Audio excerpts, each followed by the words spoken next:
Welcome to yet another somewhat thrilling installation of the Constellation Chronicles. I am again Andrew, and you may be wondering at this point, Andrew, where's everyone else? Well, good question, citizen. As soon as we get back into school, if we ever do, you'll be able to see everyone else here on staff of this broadcast, but until then, it's just kind of little old me. Speaking of school, we've had none. None at all this week. Kind of makes it hard to report on school news when we don't have school. But we do have sports, and that's really about it. So we're just going to get to that right now. February 6th, the West Varsity boys took on Elliott County with the final score of 60-51 with a win for West. And February 7th, the West Varsity girls took on Morgan with a final score of 48-40 and also a win for West. Kudos to both of them. So seeing as we have really no school news, we'll have to branch out and look into the community for news. Carter County Judge Executive Charles Wallace made headlines yet again. Last week he was in the Lexington News, where he was interviewed over a taped conversation in which he called the citizens of Olive Hill cave people. And like any good politician trying to recover from such a blunder, he took to the papers. He recently placed an advertisement in an issue of the Journal-Times to explain what he meant, and I have that ad right here in my hands. And we'll proceed to not so much read it to you, but give you the more important details. Let's see. Judge Executive Charles Wallace, interviewed by WLEX-TV Lexington. Wallace said he didn't know they were coming or what they were talking about at first. There was an unnamed county health employee who secretly recorded a conversation between Wallace and county health department officials. Here we go. In the small segments the station played, you could hear the judge executive saying, "You know what they are? They're cave people. They're anti-anything you think of. They're anti-anything I think of. I'm telling you that. I've dealt with them here for about 12 years. Now it appears that this all boils down to a situation concerning the Olive Hill Health Clinic. The health department had to make major decisions and ultimately did not have the necessary funding to keep the clinic at its location in Olive Hill. Both the Olive Hill and Grayson clinics were set to close at their former locations at the end of January and then move into the first floor of the Carter County Courthouse. So, where does Charles Wallace get the term cave people from? Now, he says back in August of 2013, he attended the Carter County Community Partners Summit, who the key speaker of that summit was a Dr. Vaughn Grisham, Director Emeritus of the McLean Institute for Community Development. The summit was about county and city government being run more efficiently. And one term repeated during the summit was the term cave people. The ad goes on to say that cave people is an acronym that stands for Citizens Against Virtually Everything. And in the ad, Wallace says, if you look up cave people from the online source Wikipedia, the information is given. Of course, Wikipedia not being the most reliable source, it's likely to say by tomorrow that cave people is actually a delectable Swiss cheese often eaten during St. Joseph's Day, which is a real holiday, I'll have you know. See, the ad goes on to say that cave people, air quotes included, because everyone loves air quotes, it goes on to say that cave people often expresses their views by attending community meetings, writing letters to the local newspapers, or calling in to talk radio shows. You know, the things we all have rights to do. Wallace says in the ad that he cares about all the residents of Carter County and have worked hard to represent them, and that he was just explaining to health board officials that some people will never change their minds. He concludes in the ad by stating that he was the only Carter County Health Board member who voted to keep the Olive Hill Health Department branch open.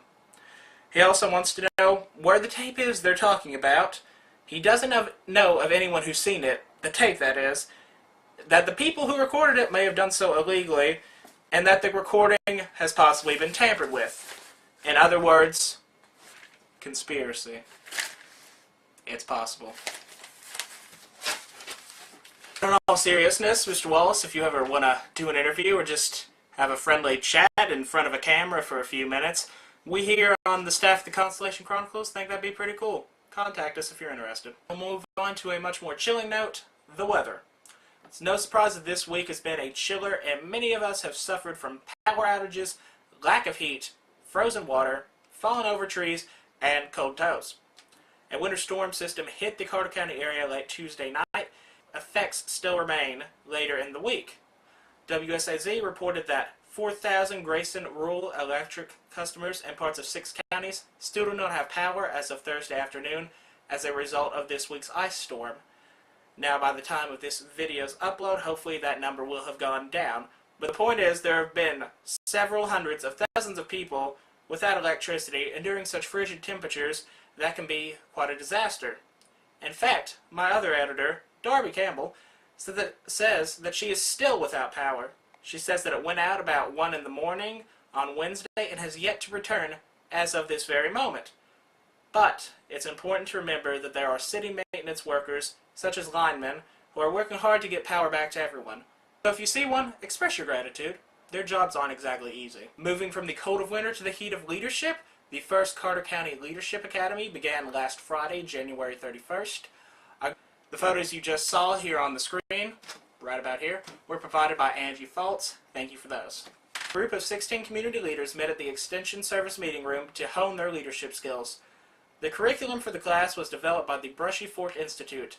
Deborah Minnick Combs, Pat Collier, and Betsy Fannin facilitated the class. And if I mispronounced your names, I apologize. Friday included 2 sessions focusing on the community of Carter County and turning an idea into a reality. The Olive Hill Times reports that during the first meeting, many project ideas were discussed, but common themes included countywide tourism and commerce groups, recreation opportunities, websites, and television advertisements. So I'd like to now take this time and endorse this show for such advertising opportunities. Now, I know this broadcast started 1 week ago, and barely anyone knows of its existence, but it's something. I'm a fun-loving person, and so are the rest of the staff of the Constellation Chronicles, and if you ever get to see them, you'd know that too. I've been told I could sell a horse a saxophone, in the way that no one has ever told me that. The point is, I'm here, you're there, so that's that. Finally, I'd like to close on a bill that recently passed the Kentucky House on Friday. On Friday, the Kentucky House passed a bill to raise the state's minimum wage. The bill stipulates that the minimum wage would gradually increase from the current $7.25 an hour to $10.10 per hour by July of 2016, and that there would be a 95-cent increase in 3 phases in order to accomplish this.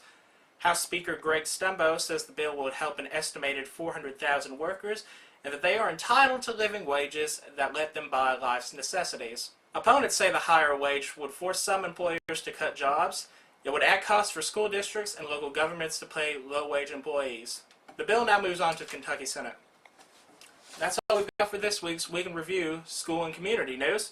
If we ever go back to school, then you can be sure we'll eventually report on something that happens there. So be sure to go like us on Facebook at our page, Constellation Chronicles, or follow us on Twitter at The Comet's Tail. Hopefully we'll be able to tweet about some school things, and if not, well, what are you going to do? And remember, the first dinosaur to be formally named was the Megalosaurus, back in 1824. Thank you.